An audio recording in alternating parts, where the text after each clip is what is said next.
Hi,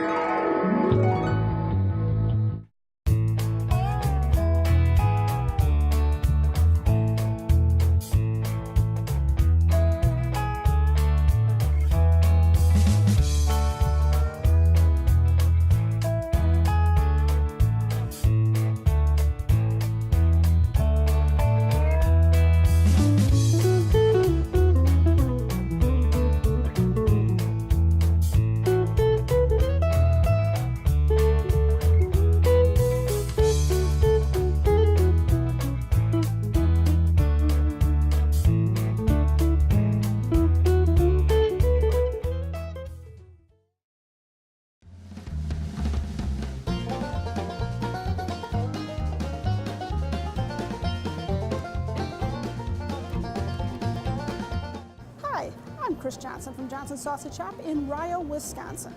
We have been here for approximately since 1994. We started out at a very small shop, and as the years went by, we've added on until it's come to this, where we put on this edition about 4.5 years ago.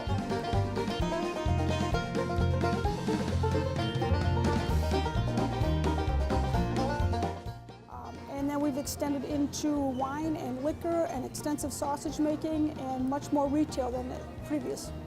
Okay, today we're going to be making some fresh brats. We are a state inspected slaughter facility, so we do process all our own hogs. So here we have some pork trim that we've already boned out from our pigs. We're going to be putting it in the grinder and going to grind out the meat to sit there and make some fresh brat part before we put it into the seasoning in the mixer.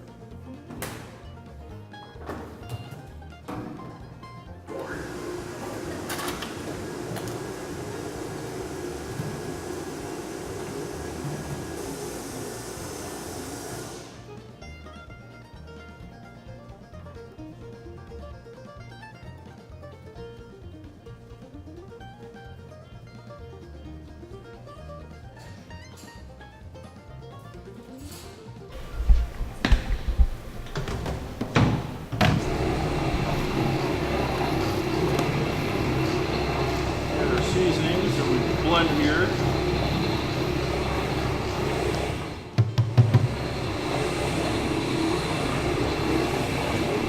Add our water.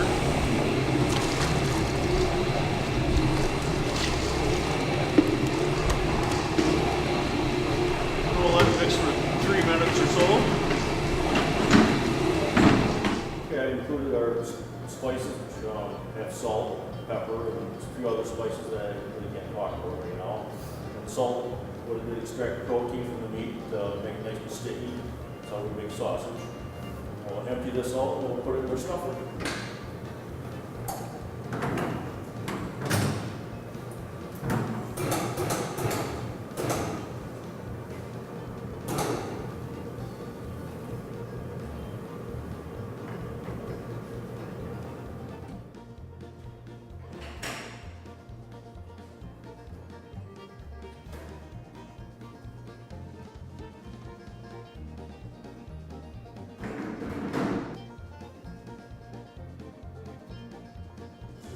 Oh, this machine is a stuffer. It has a linking attachment on the front. We're making brats today. So we'll put a casing on the front here, and then we'll close this up, and this machine will actually pre-make our links for us. First I have to fill the horn.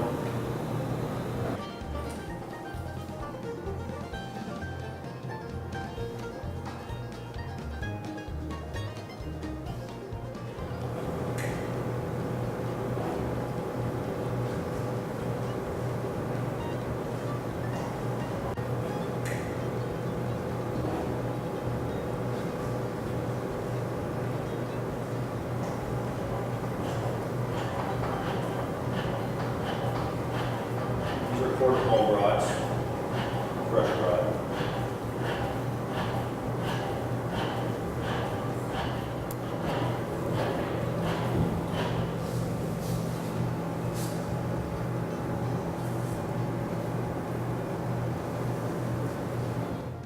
Right now I'm pre-portioning for our packages.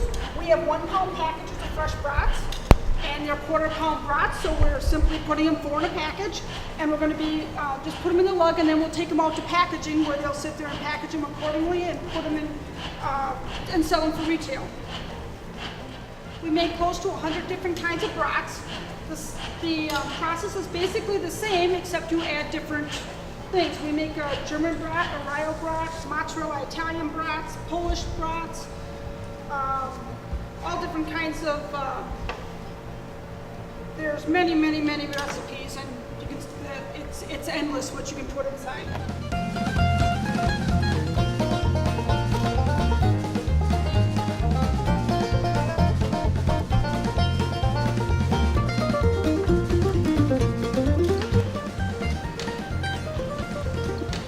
This is our smokehouse. We're going to pull out our rack of smoke sticks, different kinds of snack sticks. Famous to our store that we make all different flavors of snack sticks. So we're going to open up the door and pull out a rack of the snack sticks that we're going to be cutting and packaging all.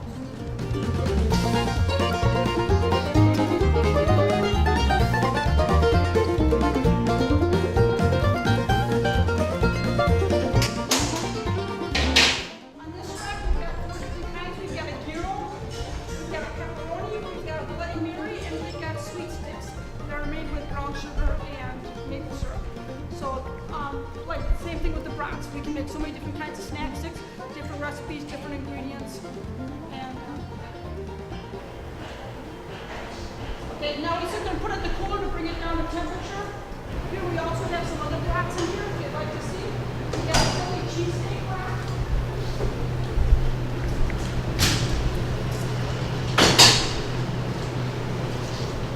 Here we made garlic, herb, and onion, taco brats, a steak mushroom brat, and a Philly cheese brat.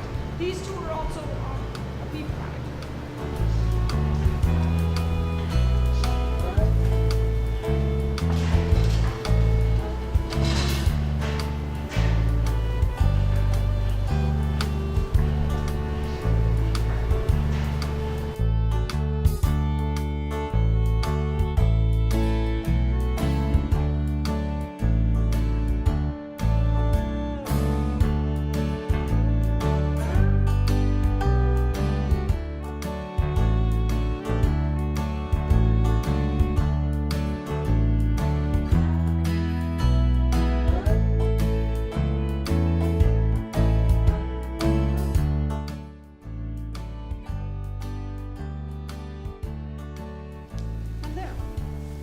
Package of fresh brats from Big Huge End.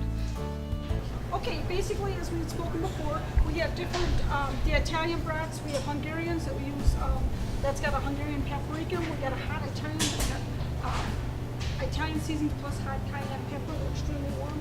The jalapeno cheddars, of course, it's jalapeno peppers with Wisconsin cheddar cheese.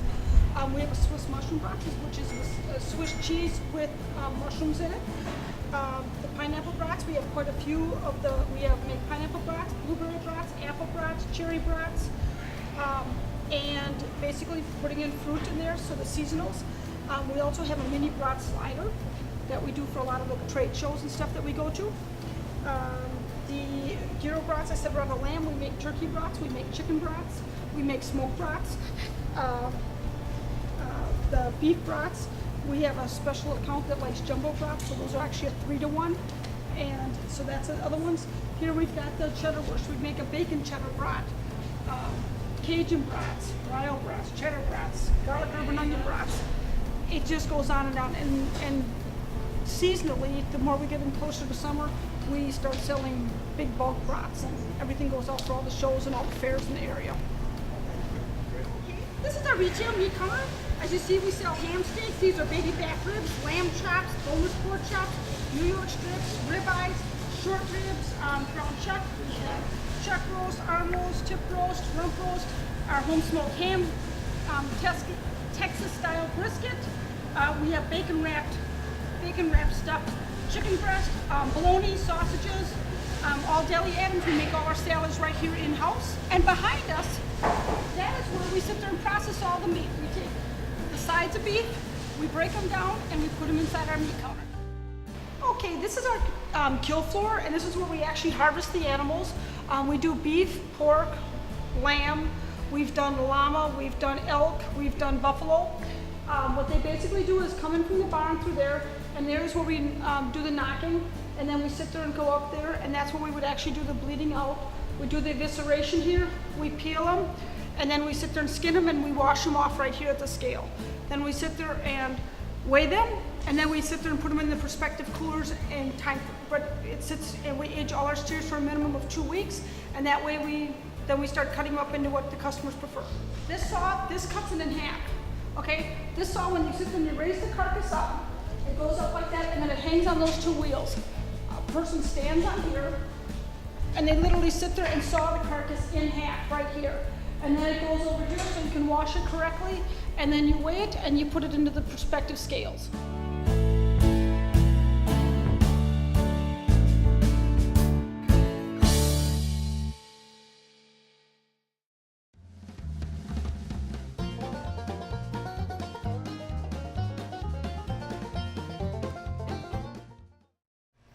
Good morning, I'm Patty. I work for Carr Valley Cheese here in LaValle, Wisconsin, and I'm about to give you a tour of our world famous cheese factory.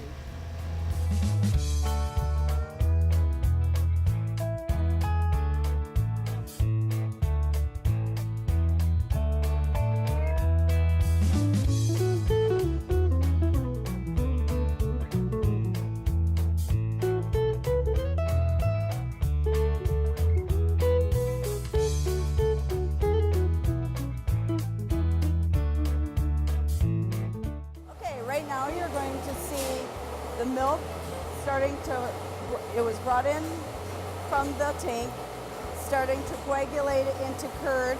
And if you look real close, you can see it floating around in there.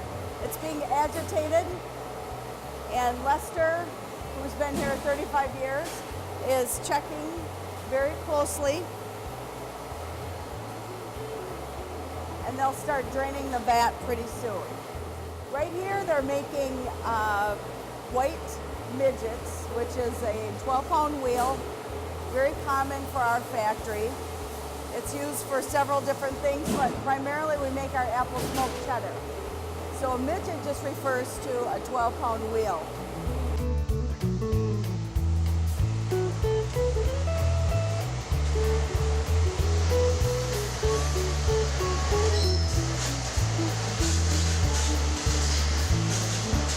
What he's doing right here is called flipping a cheese, and it just compresses a little bit more each time you flip the cheese. The whey continues to drain out, and what they're waiting for is for it to get to the right consistency, and then they will put it in the cutter and make the cheese curds to start with. We missed this one. They were paling this vat about 10-15 minutes ago. So what they're doing in there is what we had left over from the cheese curds. So they're making 23-pound daisies. So a daisy is just a designation of the size of the wheel. Very common in Wisconsin.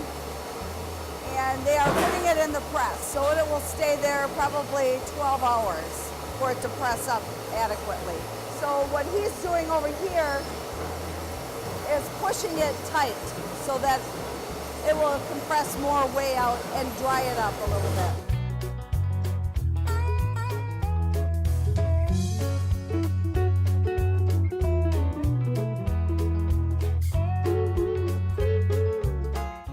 Zach is going to wax one of the wheels. Generally we can wax about 10 at a time. These are the daisy wheels that he happens to be waxing today, which, if you remember, they are 23-pound wheels. And they have a little cheese crust on the outside for the wax to adhere. So right now he's waxing it clear. Then it will go and age for a while. Then when the company that ordered it actually has it shipped to them, they'll want it dunked in black wax. So that it'll go in 3 times to get it properly covered. You can't even have a pinhole or there will be mold. So you have to make sure that it's completely covered. That's why we use wax. Cryovac you can use, but wax adheres better and covers better, and the owner feels that it keeps out the air properly. So once it's waxed, then it is put into a wooden box to protect it. We don't use fiber or cardboard for all of our product, but the round ones, generally we use the wooden box, and it protects.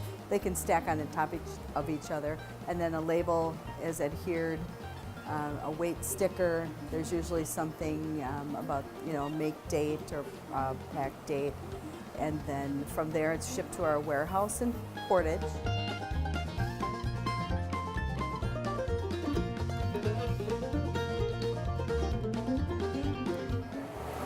This is what's called cutting the curd. So they're actually taking each slab.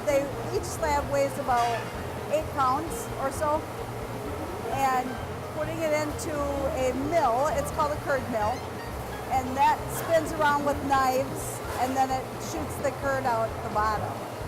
So you can see they have to move it along a little bit. Right now it has no flavor. There's no salt in it. But once the curds are all done, they will put the salt on and let it sit for a proper amount of time so that the flavor comes out. They try to make sure there's no big chunks. We have a fork a cheese fork that we actually use to break it all up.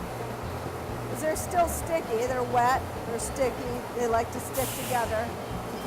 So if you try to automate it, everything sticks together. It's just not the same kind of product.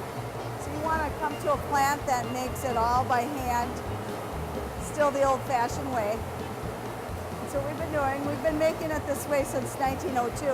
This plant was built in the 40s as a newer plant, but as you can see, it's a lot of history here.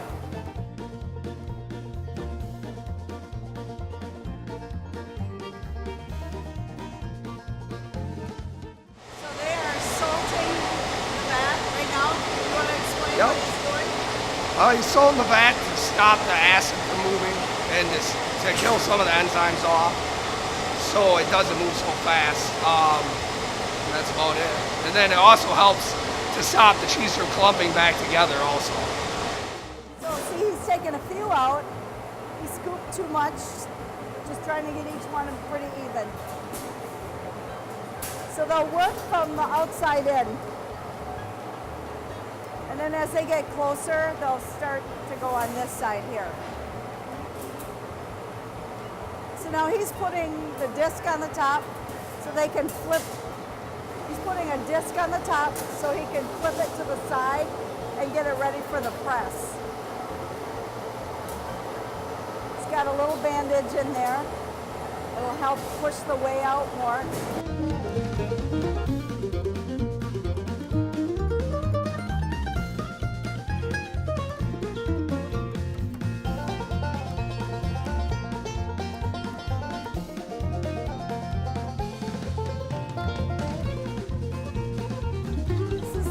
Difficult, taxing process on your body.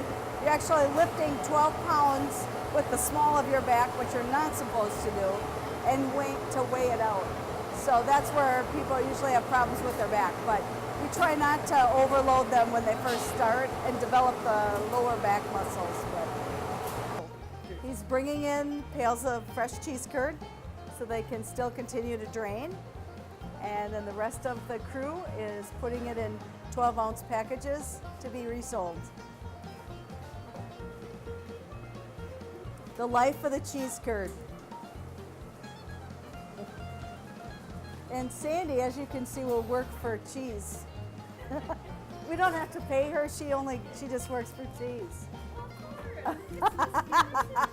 It's Wisconsin. This is the home of the found state cheese curd that was shaped like the state of Wisconsin, and it showed up in the vat right before the Wisconsin Badgers played Kentucky in basketball just last week. So we put it on our Facebook, and that only happens in Wisconsin.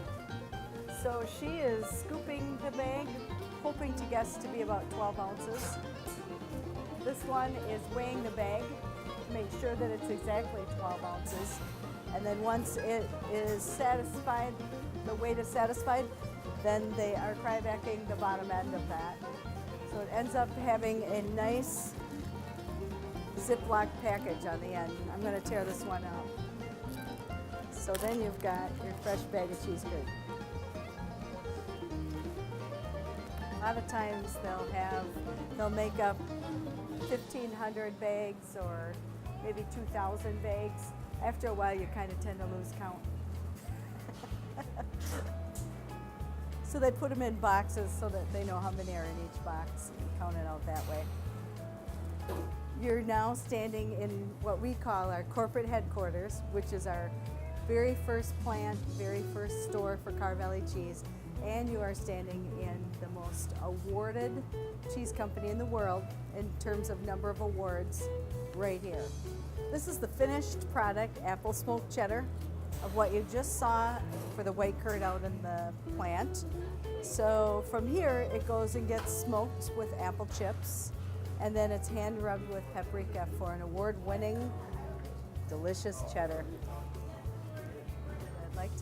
This is our most recent basket of awards. We don't have the ribbons yet, but our Carr Valley Cheese just won 10 top awards at the United States Championship Cheese Contest. We got 3 first place awards: our Chunky Blue cheese spread, our Coco Cardona, which is one of our most awarded cheeses. This is a goat cheddar, or not a, I'm sorry, a goat cheese hand rubbed with cocoa powder. And of course our Cave Age Marissa, which is a sheep milk cheese. Then the rest, we've got Cave Age Melange and Airco, which are both mixed milk cheeses, and an apple smoked Fontina. And then of course we have blue cheese line here, but this is one of our favorites, a newer cheese for us, Wildfire Blue, and it's a blue cheese made with cow milk and also peppuccino peppers. Very good blend. We also make a great sheep milk blue, which also took a 3rd place prize.